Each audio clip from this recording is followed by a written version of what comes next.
இதே போன்ற இன்னொரு முக்கியமான அம்சத்தை நீங்கள் தொடர்ச்சியாக பேசிட்டே இருக்கீங்க. மும்மொழி கொள்கை, மும்மொழி திணிப்பு அல்லது இந்தி திணிப்பு. இன்னைக்கு முதலமைச்சர் சொல்றாரு சமஸ்கிருத திணிப்புக்கான முன்னோட்டம் அப்படிங்கிற வரைக்கும் வரீங்க. என்ன அடிப்படையில் இந்த விமர்சனங்களை திமுக முன்வைக்குது?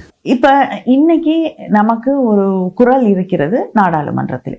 இதே தான் 67ல் அஃபிஷியல் லாங்குவேஜஸ்க்கான ஒரு ரெசல்யூஷன் கொண்டு வரப்பட்ட போதும், அங்கே ஒரு அமெண்ட்மெண்ட் கொண்டு வரப்பட்ட போதும், இங்கே இருந்த போராட்டங்கள், இங்கே இருந்த எதிர்ப்புகள், இதையெல்லாம் அடிப்படையாக கொண்டுதான் அந்த மாற்றங்கள் அங்கே கொண்டு வருது. ஏன்னா நமக்கான பிரதிநிதித்துவம் அங்கே இருந்தது. ஆனா இதை நாம் இழக்கும் பொழுது நாளைக்கு நீங்க ஹிந்தியை திணிச்சாலும் சரி, எதுவாக இருந்தாலும், இல்லைன்னா நமக்கு கொடுக்க வேண்டிய நிதியை மறுத்தாலும், நம்முடைய எந்த உரிமைகளை மறுத்தாலும், கேட்பதற்கு கூட அங்க போதிய அளவு அழுத்தம் ஆளே இருக்க மாட்டோம் இல்லையா? இப்படி குறைஞ்சுக்கிட்டே வந்ததுன்னா நம்முடைய கருத்துக்களை, தமிழ்நாட்டுடைய உரிமைகளை பற்றி பேசுவதற்கு கூட அங்கே ஆள் இருக்காது. அதே நேரத்துல எந்த ஒரு அரசாங்கமா இருந்தாலுமே அது தேர்தல் அடிப்படையாக கொண்டு வெற்றி பெற்று வரக்கூடிய ஒன்று. நாளைக்கு தமிழ்நாட்டுல இருந்து 20 எம்பிஸ் தான் வருவாங்க, கேரளால இருந்து 15 எம்பிஸ் வராங்க, அப்படின்னு குறைஞ்சிட்டே வரக்கூடிய காலகட்டத்துல தென்னாடு நமக்கு தேவையே இல்லை. அங்க யாருக்கு வேணாலும் ஓட்டு போடட்டும், என்ன வேணாலும் நடக்கட்டும். நார்த் இந்தியன் ஸ்டேட்ஸை வச்சுட்டு நாங்க ஒரு ஆட்சியை அமைத்து விட முடியும் அப்படிங்கிற ஒரு நிலை ஏற்படும். முடியுங்கிற ஒரு நிலை உருவாகி விடக் கூடாது இல்லையா? இன்னொரு பக்கம் என்ன கேட்கிறாங்கன்னா, இப்போ நம்ம வலுவான எண்ணிக்கையில் இருந்தாலுமே தென் மாநிலங்களுடைய குரல் எவ்வளவு இருக்கு? இப்ப மீண்டும் அண்ணா காலத்துக்கு போறீங்களா? வடக்கு வாழ்கிறது தெற்கு தேய்கிறது அப்படிங்கிற இடத்துக்கே நிக்கிறீங்க. நாங்க போகணும்னு விரும்பவே இல்லை. அதே ஹிந்தி எதிர்ப்பு பிரச்சனை, அதே முன்மொழி கொள்கை வேண்டாம் என்ற எதிர்ப்பு, அதே மாநில உரிமைகளுக்கான போராட்டங்கள், மாநிலத்திற்கான நிதிக்கான போராட்டங்கள், இதையெல்லாம் யார் உருவாக்கி இருக்காங்க அப்படிங்கிறது, அதுக்கு யார் காரணம்? தமிழ்நாட்டுடைய உரிமைகள் பறிக்கப்படும் பொழுது, மாநிலத்தின் உரிமைகள் பறிக்கப்படும் பொழுது எதிர்த்து வினையாற்ற வேண்டிய, எதிர்த்து குரல் கொடுக்க வேண்டிய இடத்திற்கு திராவிட முன்னேற்ற கழகமும் எங்களுடைய முதலமைச்சரும் தள்ளப்பட்டிருக்கிறோம். இப்போ மொழி பத்தி அவங்க பேசும்போதும் மும்மொழி கொள்கைன்றதுல நாங்க எந்த இடத்துல இந்தி கட்டாயம்னு சொல்லவே இல்லை, ஆனா திமுக தான் ஹிந்தி சமஸ்கிருதம்னு அதை எடுத்துட்டு போறாங்க அப்படிங்கிறாங்க. Official languages policy rules formulate பண்ணப்பட்டது 76. அப்ப என்ன சொல்றாங்க, தமிழ்நாட்டில் 2 மொழி கொள்கை, ஏன்னா இங்க மும்மொழி கொள்கையை ஏற்றுக்கொள்ளவில்லை. மற்ற ஏற்றுக்கொண்டிருக்கக்கூடிய மற்ற மாநிலங்கள் இருக்கு. அதுல தென்னிந்திய மாநிலங்கள்ல ஒரு வட இந்திய மொழியை கற்றுத்தர வேண்டும். அதே போல ஒரு தென்னிந்திய மொழியை வட இந்திய மாநிலங்களில் கற்றுத்தர வேண்டும். தமிழ்நாட்டில் இருக்கக்கூடிய கேந்திரிய வித்யாலயே 3 மொழி சொல்லித்தராங்க: ஆங்கிலம், ஹிந்தி, சமஸ்கிருதம். சமஸ்கிருதத்துக்கு முன்னாடி ஜெர்மன் சொல்லி கொடுத்துட்டு இருந்தாங்க. அதை பிஜேபி ஆட்சிக்கு வந்த பிறகு இன்னொரு வெளிநாட்டு மொழி சொல்லித்தரக்கூடாதுன்னு எல்லாரும் பேசக்கூடிய சமஸ்கிருதத்தை கொண்டு வரணும் அப்படிங்கிறதுக்காக கொண்டு வந்திருக்காங்க. ஏன்னா ஜெர்மன் படித்தா பிள்ளைங்க வெளிநாட்டில் போய் ஜெர்மனியில் படிக்கும் பொழுது அவங்களுக்கு ஃப்ரீ எடுகேஷன், மேல் படிப்புக்கு போகும்போது ஃப்ரீ எடுகேஷன் இருக்கு. ஆனால் அதை நிறுத்திட்டு சமஸ்கிருதம் சொல்லி கொடுக்கணும் அப்படின்னு ஒரு இதை கொண்டு வந்திருக்காங்க. ஆனா தமிழ்நாட்டுல எந்த இடத்துல, எந்த கேந்திரிய வித்யாலயால தமிழ் சொல்லித்தராங்க? தமிழ் சொல்லித்தரணும்னா ஒரு 10-20 பிள்ளைங்க சேர்ந்து அதுக்கு ஒரு விண்ணப்பம் வைக்க வேண்டும். அந்த கோரிக்கையை அவர்கள் ஏற்றுக்கொள்வார்களா நிராகரிப்பாங்களா நமக்கு தெரியாது. ஒரு பெரிய பட்டியல் இருக்கு. கேந்திரிய வித்யாலயாஸ்ல தமிழே சொல்லித்தராத கேந்திரிய வித்யாலயாஸ்ல ஒரு மிகப்பெரிய பட்டியல் இருக்கு. இப்படி இருக்கக்கூடிய இந்த நிலையில தான் நம்ம மும்மொழி கொள்கையில ஹிந்தி இல்ல அப்படிங்கிற ஒரு கருத்தை அவங்க சொல்றாங்க, நாங்க திணிக்கல அப்படின்னு. ஆனா நீங்க 3 மொழிகளை கொண்டு வரும் பொழுது சமஸ்கிருதத்தை நீங்க திணிக்கிறீங்க. கேவிஸ்ல எல்லா கேந்திரிய வித்யாலயாலும் சமஸ்கிருதத்தை திணிக்கிறீங்க. அதை தாண்டி மும்மொழி கொள்கை என்று வரும்பொழுது ஹிந்தி தான் எங்களுக்கு வர கடிதங்களே எனக்கு ஹிந்தி படிக்க தெரியாது. நான் ஆங்கிலத்தில் எழுதக்கூடிய கடிதங்களுக்கு எனக்கு ஹிந்தியில தான் பதில் வருது. வேறு ஸ்கீம்ஸ், ஒன்றிய அரசாங்கத்துடைய ஸ்கீம்ஸுக்கு ஏதாவது உங்களுக்கு படிச்சு பார்த்தீங்கன்னா உங்களுக்கு என்னன்னு கண்டுபிடிச்சிட முடியுமா?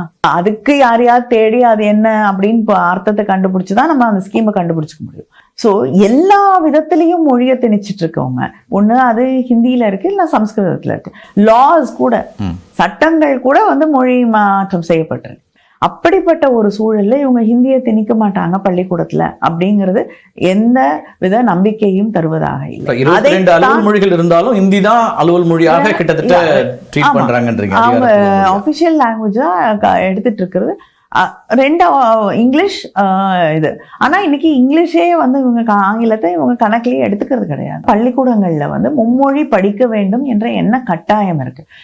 நிறைய கேள்விகள். மொழிகள் கத்துக்கிறது எந்த பிரச்சனையும் கிடையாது. இன்னைக்கு பிள்ளைகள் எத்தனையோ விஷயங்களை கத்துக்க வேண்டிய, பள்ளிக்கூடத்துக்கு போகும் பொழுது எத்தனையோ விஷயங்களை கத்துக்க வேண்டிய ஒரு நிலையில இருக்கிறார்கள். அப்கோர்ஸ் கணக்கு, சயின்ஸ், இத்தனை சப்ஜெக்ட்ஸ் இருக்கு. அப்புறம் கம்யூனிகேஷனுக்கு, உலகத்தோட கம்யூனிகேட் பண்றதுக்கு ஆங்கிலமும் ஒரு சப்ஜெக்டாகவோ இல்லைன்னா மெயின் லாங்குவேஜாகவோ அவங்க படிக்கிறாங்க. தாய்மொழி படிக்க வேண்டிய ஒரு அவசியம் இருக்கிறது, நான் யார் என்பதை புரிந்து கொள்வதற்கு. இதை தாண்டி இன்னொரு மொழியை எல்லா பிள்ளைங்களும் கத்துக்கணும் அப்படிங்கிறது வந்து ஆர்வம் இருக்கக்கூடிய பிள்ளைகள், அவசியம் இருக்கக்கூடிய பிள்ளைகள் எல்லாருமே கத்துக்கிறாங்க. நம்ம கேடருக்கு வரக்கூடிய ஐஏஎஸ் ஆபீசர்ஸ் இன்னைக்கு நிறைய பேர் வந்து தமிழ் கத்துக்கிட்டு வராங்க. மற்ற மாநிலங்கள்ல கத்துக்கணும். அதே மாதிரி அவங்க நம்ம பிள்ளைங்க அங்க போகும்பொழுது அந்த மொழியை கற்றுக்கொள்கிறார்கள். வெளிநாடுகள்ல வேலை செய்யக்கூடியவர்கள் அந்த மொழிகளை கற்றுக்கொள்கிறார்கள். இப்ப ஜோகோ மாதிரி ஒரு நிறுவனத்தினுடைய ஸ்ரீதர் வேம்புலாம் கூட சொல்றாரு. அவர் இப்ப ஆஃப்கோர்ஸ் அதுல இருந்து எக்ஸிட் ஆயிட்டாரு, சிஓவா இருந்தாருன்னா கூட அவர் சொல்றாரு, இப்போ எங்கள் நிறுவனத்துக்கு வட மாநிலங்களோட எல்லாம் நிறைய இடங்கள் இருக்கிறதுனால ஹிந்தி தெரியறது அவசியமா இருக்கு, எங்கள் ஊழியர்களுக்கே கூட அது தேவையா இருக்கு அப்படின்னு ஒரு கருத்து. இன்னொரு கருத்தை நான் சொல்றேன். இன்னைக்கு வந்து தென் மாநிலங்கள்ல நிறைய பேர் யூபில இருந்து பீகார்ல இருந்து வேலைக்கு வராங்க. ஆயிரக்கணக்கில், லட்சக்கணக்கில் வராங்க. ஏன் அங்க இருக்கக்கூடிய பள்ளிக்கூடங்கள், எத்தனை பள்ளிக்கூடங்கள் இருக்குன்னு எனக்கு தெரியாது, ஆனா அங்க இருக்கக்கூடிய பள்ளிக்கூடங்கள் நம்மை கேட்டுக்கொண்டால் நிச்சயமாக தமிழ் ஆசிரியர்களை அங்கே பள்ளிக்கூடத்துக்கே அனுப்பும். பீகாருக்கும் யூபியும் மற்ற எந்தெந்த மாநிலங்கள்ல நீங்க வேலைக்கு வராங்களோ சொல்லி கொடுத்தா, தமிழ் மட்டும் இல்ல, நீங்க ஆந்திராக்கு போகணும்னாலோ கேரளாக்கு வேலைக்கு போகணும்னாலும் நீங்க அதை அந்த பிள்ளைகளுக்கு அதை சொல்லி தந்தால் அவர்களுக்கு இங்க வந்து வேலை செய்யும் பொழுது ஒரு கடைக்கு போறதுக்கோ இல்லைன்னா ஒரு ஹாஸ்பிட்டலுக்கு போய் அங்க இருக்கக்கூடிய டாக்டர்ஸோட பேசுறதுக்கோ நிச்சயமாக மிகப்பெரிய அளவுல உதவியாக. இங்க வந்தவங்க தமிழ் கத்துக்கிறாங்க, 2-3 வருஷத்துல தமிழ் பேச 3 வருஷம் ஏன் அந்த கஷ்டப்படணும்? நம்ம கஷ்டப்படக்கூடாதுன்னு அவங்க ஹிந்தி கத்துக்க சொல்றாங்க இல்லையா? அங்க இங்க இருந்து நிறைய பேர் போறது இல்லை. ஒண்ணு ஒரு சில பேர் வேலைக்கு போறாங்க, அங்க போறவங்க கத்துக்கிறாங்க, மீதி வந்து வெளிநாடுகளுக்கு போறாங்க. அவரோட ஆர்குமெண்ட் படி இப்போ ஒருவேளை வட மாநிலத்துல நாம வந்து தொழில் செய்யவோ அல்லது வேலைக்கோ போறதுக்கு நீங்க ஹிந்தி கத்துக்குங்கன்னா லட்சக்கணக்கில் தென் மாநிலங்களை நோக்கி வரக்கூடியவங்களுக்கு நீங்க ஸ்கூல்லயே சொல்லி கொடுக்கலாமே. அதுதான் மும்மொழி கொள்கைன்றாங்க அவங்க. 3 மொழி கொள்கையை நம்ம கொண்டு வரோம். உங்களுக்கு அவசியம் இருக்கும் பொழுது நீங்க கத்துக்கோங்கிற. ஏன்னா அவங்க கிட்டத்தட்ட வந்து வேற எந்த மொழியும் கத்துக்கிறது இல்ல. யூபியில வந்துட்டு எந்த மொழி கத்துக்கிறாங்க? ஹிந்தி கத்துக்கிறாங்க, இங்கிலீஷ் கத்துக்கிறாங்க, வேற என்ன மொழி கத்துக்கிறாங்கன்னு எனக்கு தெரியும். அந்த 3வது மொழியாக தமிழை சொல்லிக் கொடுத்தால் அவர்களுக்கு உதவியாக இருக்கும். ஏன்னா அவங்க மும்மொழி கொள்கையை ஏற்றுக்கொண்டவர்கள், நாம் மும்மொழி கொள்கையை ஏற்றுக்கொள்ளாதவர்கள். இன்னொரு விமர்சனம் என்ன வைக்கிறாங்கன்னா, அந்நிய மொழியாக இருக்கக்கூடிய ஆங்கிலத்தை ஏற்றுக்கொள்ளக்கூடியவர்கள் நம்ம நாட்டில் இருக்கக்கூடிய இந்தியை எதிர்க்கிறது சரியா அப்படின்னு ஒரு கேள்வியை ரொம்ப காலமா கேட்டுட்டே தான் இருக்கிறாங்க. இல்லைங்க, இப்ப நம்ம ஆங்கிலம் படிக்கிறோம்னு வச்சுக்கோங்க, இட்ஸ் பேரறிஞர் அண்ணா சொன்னது போல அது வந்து உலகத்திற்கான கதவு. வந்து ஹிந்தியை கத்துக்கிறது வந்து இப்ப நீங்க ஆங்கிலம் படிக்கிறீங்கன்னு வச்சுக்கோங்க, நீங்க மேல் படிப்புக்கு வெளிநாடுகளுக்கு போகும் பொழுதோ இல்லைன்னா உங்களுக்கு ரிசர்ச் உலகம் முழுக்க இப்ப வந்து தமிழர்கள், தென்னிந்தியர்கள் வேலையில இருக்கிறாங்க. குறிப்பா 2000க்கு பிறகு நிறைய பொறியியல் பட்டதாரிகள் உலகம் முழுக்க போயிருக்கிறாங்க. அதுல ஒன்றும் மாற்று கருத்து. அதுக்கு தொடர் மொழியா ஆங்கிலம் தேவைப்படுகிறது. அது மட்டும் இல்லாம நீங்க எந்த ரிசர்ச்க்கு போனாலுமே உங்களுக்கு ஆங்கிலம் தேவைப்படுகிறது. ஆனா ஹிந்தி படிச்சுட்டு நான் வந்து ஒருவேளை டெல்லிக்கு வேலைக்கு போனாலோ இல்லைன்னா வேறு வட இந்திய மாநிலங்களுக்கு வேலைக்கு போனாலோ இல்லைன்னா அங்கே டிராவல் பண்ணாலோ எனக்கு உள்ளதாக இருக்கலாமே தவிர அதை தாண்டி அதற்கு நான் ரிசர்ச்சுக்கு அதை பயன்படுத்த முடியுமா? இல்லைன்னா வந்து நான் மெடிசன் படிக்கிறேன்னு வச்சுக்கோங்க, ஒரு ஹையர் டிகிரிக்கு போறேன்னு வச்சுக்கோங்க, அதுல நான் வந்து என்னத்தை கத்துக்கிறது?